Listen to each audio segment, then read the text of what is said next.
চলে এসেছি পেঁয়াজ কুচি, কাঁচামরিচ কুচি, ধনেপাতা কুচি নিয়ে। আর এই যে দেখো কতগুলো ফুচকা। সো বন্ধুরা দেখে অবশ্যই বুঝতেই পারছো বাসায় আজকে ফুচকা পার্টি চলছে। সো এই যে দেখো কতগুলো ফুচকা এখানে। সো এখন আমরা এই ফুচকাগুলো ভেজে নেব। আসসালামু আলাইকুম, hello everyone, welcome back, Sanjida Akter. বন্ধুরা ফুচকাগুলো ভেজে নেওয়ার জন্য চুলায় আমি একটি কড়াই বসিয়ে দিয়েছি আর কড়াইয়ে পরিমাণ মতন তেল দিয়ে তেল গরম করে নিয়েছি। এরপর এর ভিতরে আমি দিয়ে দিলাম ফুচকা। সো আমি প্রথমে এখানে 5টা ফুচকা দিলাম, দিয়ে দেখছি আর কি কীরকম ফ্রাই হয়।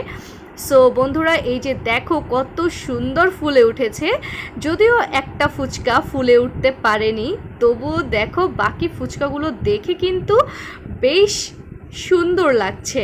সো বন্ধুরা এই যে দেখো কালারটাও চেঞ্জ হয়ে এসেছে। এখন এই ফুচকাগুলো তুলে নিচ্ছি। আমি তো বাসার চামচই ব্যবহার করছি বন্ধুরা। আবারও দিয়ে দিলাম এখানে ফুচকা। তো তেল তো গরম আছে, মিডিয়াম আছে এটা ভেজে নিতে হবে।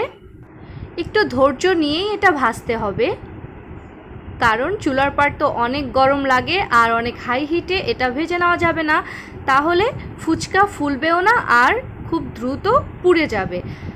তাই হালকা জালে এটাকে ভেজে নিতে হবে। বন্ধুরা এই যে দেখো হালকা জালে একটু লেট হয়, তারপরও ফুচকাটা খুব সুন্দরভাবে ভেজে নেওয়া হয়ে যায়। কত সুন্দর লাগছে দেখতেই পাচ্ছ, একদম রসগোল্লার মতো। তো এভাবেই বাকি সবগুলো ফুচকা ভেজে নিব। আর এই যে দেখো এখানে 2টা ডিম সিদ্ধ করে গ্রেট করে নিয়েছি, 3টা সিদ্ধ করে আলু নিয়ে নিয়েছি। এই আলুগুলো ডাবলি ডালের সাথে আমি মিক্স করে নেব।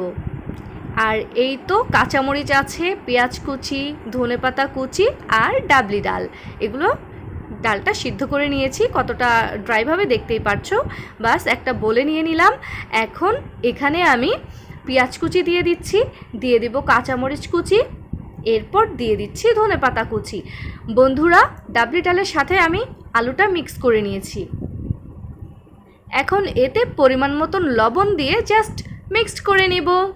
তো আমাদের মিক্সড করে নেওয়া হয়ে গেছে। এই তো দেখো ফুচকা একদম রেডি। ফুচকাতে আমি ডাবলিগুলো ভরে দিয়েছি আর উপর থেকে ডিম কুচিগুলো দিয়ে দিলাম। বাস এখন তো আর তর সইছে না যে কতক্ষণেই ফুচকাগুলো খাবো। বন্ধুরা দেখতেই পাচ্ছ কতটা ইয়ামি হয়েছে। এখন এর ভিতরে দিয়ে দিচ্ছি টক। টকটা অনেক ঘন হয়েছিল আর অনেক টেস্টি ছিল বন্ধুরা।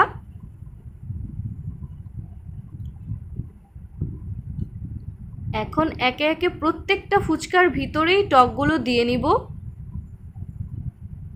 সো আমার তো ভীষণ মজা লাগে। আর আমার ভিডিওগুলো যদি তোমাদের কাছে ভালো লাগে তাহলে যে যেখান থেকে দেখছো ফলো অ্যান্ড সাবস্ক্রাইব করে লাইক কমেন্ট ও শেয়ার করে আমার পাশেই থেকো।